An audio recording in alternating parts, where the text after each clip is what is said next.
Salutare și bine v-am regăsit la un nou vlog.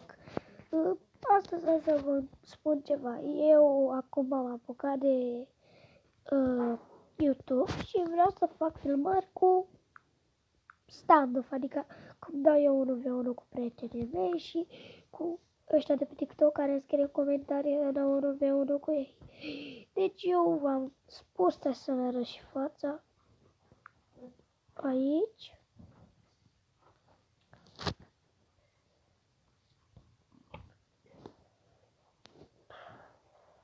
Și o să fac filmări, cum dau eu 1v1 și vă urez o zi minunată. Da, și asta cu școala, că am început școala și e greu. Nu e greu, îmi place că am început școala, dar stați că mai arată toată fața.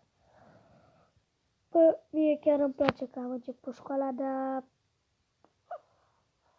e greu. Vă pup. Deci, dacă vreți, dați un like și să vă abonați și la mine, vă rog. Abonați-vă și la mine că... Bă, stai că... Am întors camera. Abonați-vă și la mine și dați un like, vă rog. Dacă nu vreți, dacă da, eu nu vă oblic. Eu am fost David și m-am apucat de YouTube. La revedere, papa. Să închid aici. La revedere, papa, mai vă spun o dată. Dar nu știu cum să opresc acolo. Da.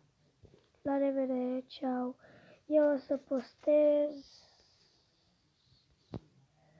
Nu știu când o să postez, dar... Da. Hai. Ori postez azi, ori mâine, nu știu. Pa, ceau.